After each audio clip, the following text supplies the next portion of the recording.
आप देख रहे हैं TN महाराष्ट्र न्यूज चैनल।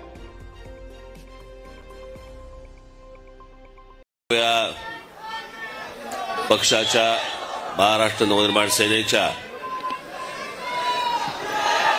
वर्धापन दिनाला अडकेल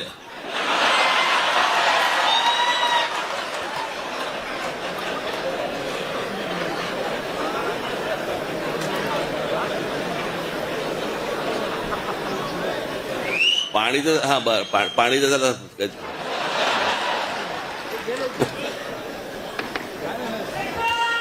बस रे आता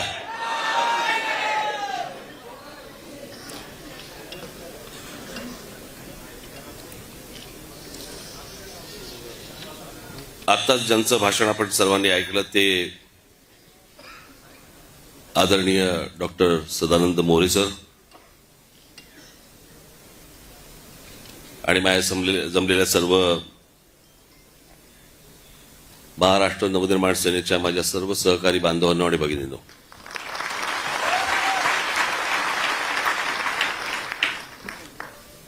मी आज काय फार बोलणार नाहीये जास्ती, कारण परत एक 20 दिवसावरती आपला गुढीपाडव्याचा मेळावा आहे।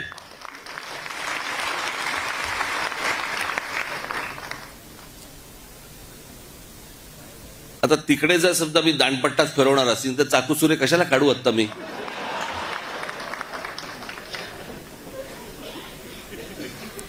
आज मी आलोय तुम्हाला सर्वांना मनपूर्वक शुभेच्छा द्यायला आणि खास करून मी मोरे सरांनी आत्ताच्या परिस्थितीवरती आपल्याशी बोलावं, महाराष्ट्राशी बोलावं। मी अजूनही मी महाराष्ट्रात काही ठिकाणी मी त्यांची व्याख्यानं ठेवणार आहे। आजच्या या सगळ्या परिस्थितीवरती जी महाराष्ट्राचा जो चिखल झालेला आहे आणि तो निव्वळ फक्त राजकारणासाठी आणि राजकीय फक्त मतं मिळण्यासाठी म्हणून तुमची आपापसात डोकी फोडून घेतायत, आग लावतायत आणि हे आमच्या लोकांना समजत नाहीये। मोरे सरांनी अनेक विषय आता सांगितले, रामायण काळापासून त्यांनी अनेक गोष्टी सांगितल्या।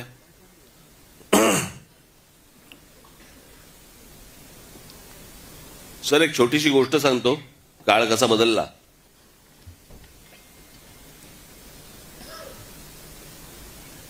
प्रभू रामचंद्रांना ज्यावेळेला वनवास झाला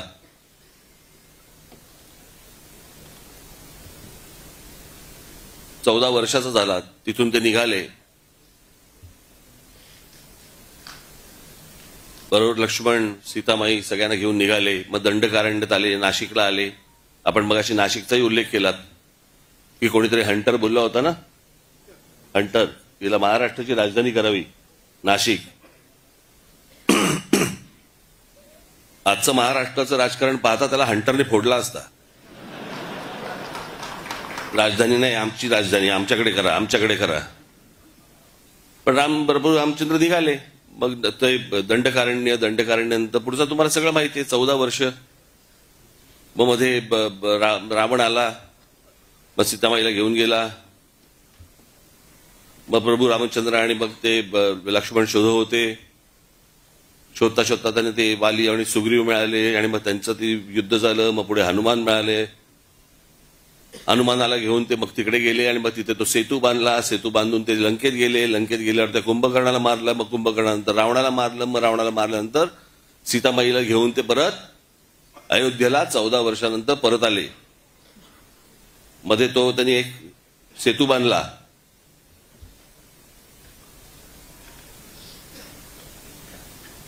हे सगळं त्यांनी 14 वर्षात केलं आणि बांद्रा वरळी सी लिंक हा आपण 14 वर्षात बांधला।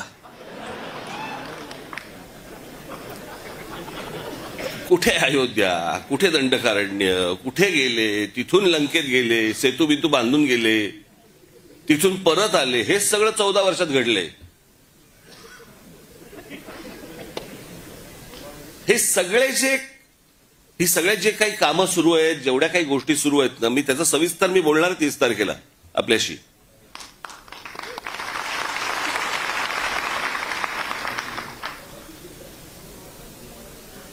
या सगळ्या गोष्टींकडनं तुम्हाला गुमराह करण्यासाठी म्हणून हे जातीपातीचे विषय आणि त्याच्यानंतर हे सगळं सोशल मीडियामधनं तुमची टाळकी भडकवणे, हे जाणून बुजून उद्योग सगळे सुरू आहेत.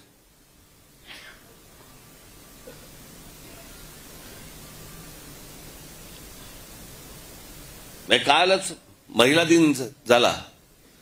तो काय आपण दरवर्षी महिला दिन म्हटल्यानंतर आपण 8 मार्चला आपण साजरा करतो. काल मला एकाने छान विनोद पाठवला. एकाने ते म्हणे 21 जून हा सर्वात मोठा दिवस म्हणून समजला जातो. बरोबर ना? ते साफ झूट आहे म्हणे. 21 जून सर्वात मोठा दिवस नाहीच आहे. महिला दिन हा सर्वात मोठा दिवस आहे. कारण तो 8 मार्चला सुरू होतो आणि पुढल्या वर्षी 7 मार्चला संपतो.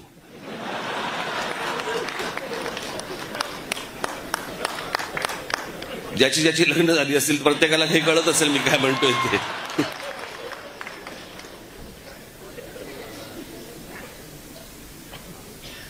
पण आपल्याकडे काय करतात, महिला दिन म्हटल्यानंतर सगळेजण भेटणार, महिला दिनाच्या शुभेच्छा. 2 पुरुष एकत्र आले तरी ते एकमेकांना देतात.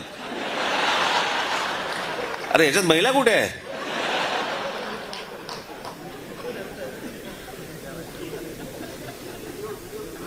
बाकीचा पुढचा काही विचार नाही, काही नाही, आपले बस शुभेच्छा.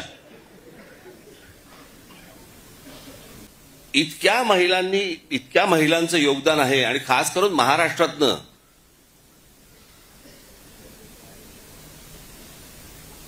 म्हणजे जर समजा तुम्ही सर्वात पुढारलेल्या जर स्त्रिया म्हणून जर समजा बघितल्यात, इतिहासामध्ये काढून बघा तुम्ही, सर्वात पुढारलेल्या स्त्रिया, तुम्हाला सर्वात पुढारलेल्या स्त्रिया या महाराष्ट्रात मिळतील.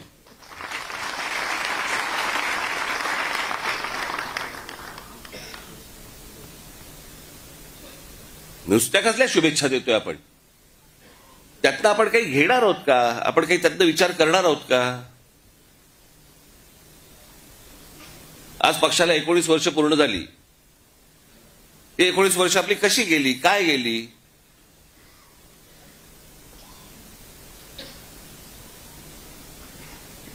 आज असंख्य पक्षांना मी जे बोलतोय त्याला दृष्ट न लागू, पण असंख्य पक्षांना हा प्रश्न पडलेला आहे की अरे ह्यांचे आमदार येऊन गेले, ह्यांचे खासदारकीला एवढी मतं मिळाली, नंतर ह्यांना इतके पराभव झाले, खासदारकीला पराभव झाले, आमदारकीला पराभव झाले, तरी या पक्षामधली माणसं सगळी एकत्र कशी काय राहतात?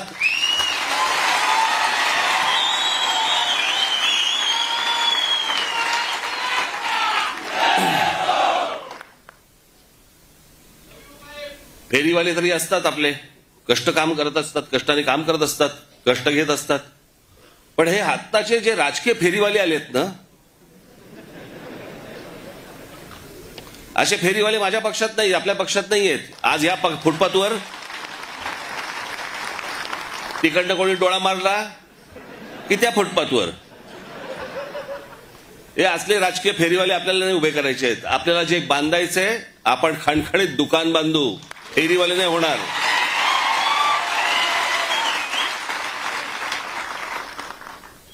पण या सगळ्या गोष्टींसाठी म्हणून एक पक्ष, संघटना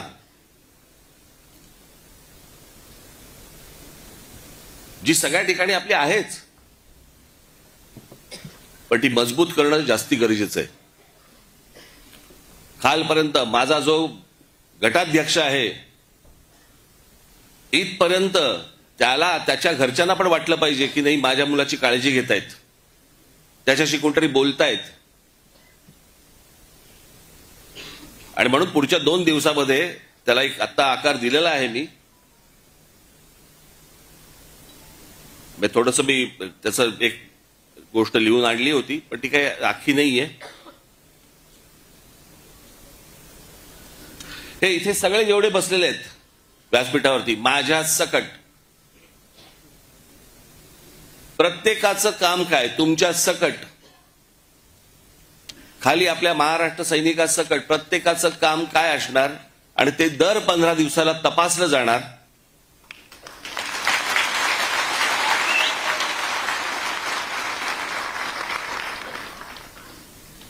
जर महिन्यात दीड महिन्यामध्ये असं जाणवलं, कारण त्याची यंत्रणाच मी पूर्ण लावतोय वरपासून खालपर्यंत, जर जाणवलं मला की हा पदाधिकारी तो कोणी का असेना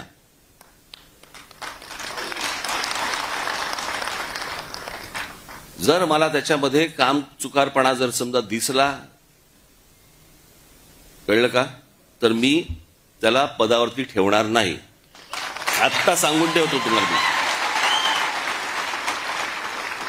त्याच्यानंतर ज्या फुटपाथवर जायचं असेल त्या फुटपाथवर जाऊन बसावं त्यांनी.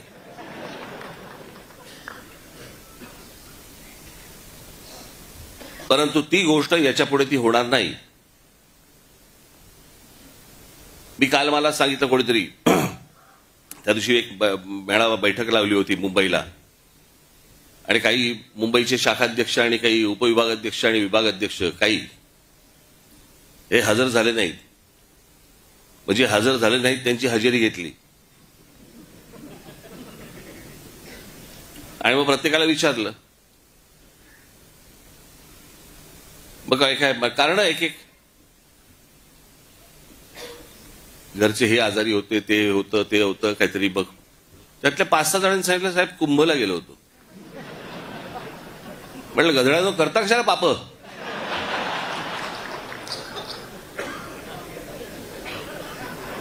बरं, मी हेही विचारलं, आल्यावरती आंघोळ केलीस ना. हे आमच्या बाळा नांदगाव इथे त्या ह्याच्यातनं घेऊन आले काय, ते छोट्याशा कमंडलू मधनं पाणी घेऊन आले. म्हटलं, हड, म्हटलं मी नाही पिणार.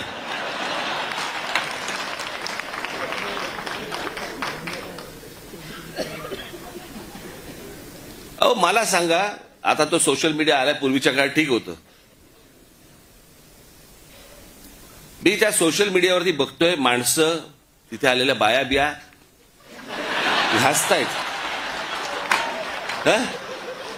आणि बाळा नांदगावकर साहेब गंगेचं पाणी कोण पिईल ते पाणी. चला, आत्ताच करोना गेलाय, कोणाला त्याच्याशी काही देणं घेणं नाही. 2 वर्ष झाले तोंडाला फडकी बांधून फिरले आणि तिकडे जाऊन जाऊन आंघोळ करतायत.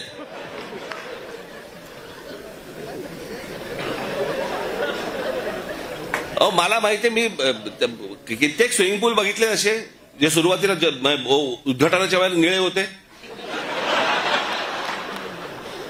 हळूहळू हिरवे हिरवे व्हायला लागले. कोण जाऊन त्याच्यामध्ये मला सांगा पडेल त्यात गंगेत. ह्यानं तिथे काहीतरी केलं, ते मी इथे पितोय.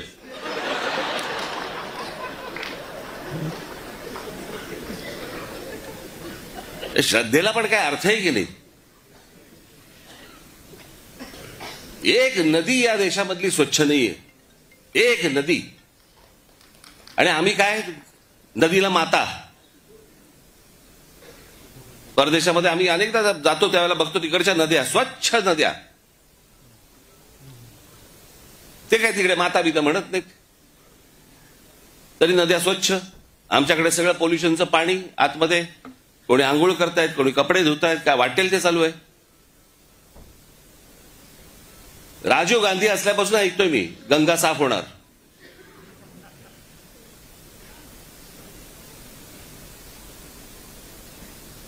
मग मध्ये राज कपूरनी चित्रपट पण काढला, लोकांना वाटली झाली गंगा साफ, त्याच्यात वेगळीच गंगा.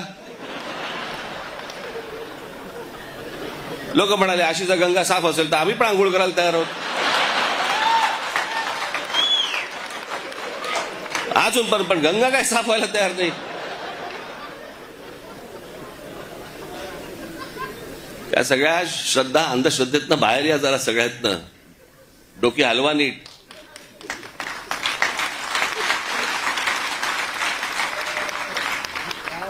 तर ह्या सगळ्या गोष्टी तुमच्याशी आता 12 तारखेला मी प्रत्येकाच्या जबाबदाऱ्या प्रत्येकाकडे दिल्या जातील. प्रत्येक पदाधिकारी त्यांच्या ज्या टीम्स असतील त्या तुमच्यापर्यंत पोहोचतील, तुमच्यापर्यंत येतील. सगळ्याच गोष्टी काही मला उघडपणे सांगता येणार नाहीत, येत नाहीत, येणारही नाहीत, कारण ही संघटनात्मक गोष्ट आहे आणि त्याच्यामुळे ही संघटनात्मक राहिली पाहिजे. त्याचे रिझल्ट्स हे निवडणुकीला आपल्याला बाहेर दिसले पाहिजेत. या दृष्टिकोनातनं ही सगळी रचना आपल्यासमोर लवकरच आणतो आहोत. मी सर्वांना परत एकदा 19 तारखेच्या 19 वर्ष झाली त्याच्या मी आपणा सर्वांना मी मनपूर्वक शुभेच्छा देतो आणि आपण जमलेले सर्व जण आणि माझ्या महाराष्ट्रामधल्या प्रत्येक माझ्या महाराष्ट्र सैनिकांना मी विनंती करतो की येत्या 30 तारखेला गुढीपाडव्याच्या दिवशी जल्लोषात गुलाल उधळत आपण सर्वांनी शिवतीर्थावरती यावं अशी मी आपल्या सर्वांना विनंती करतो आणि आपल्या सर्वांची मी रजा घेतो. धन्यवाद. जय हिंद, जय महाराष्ट्र.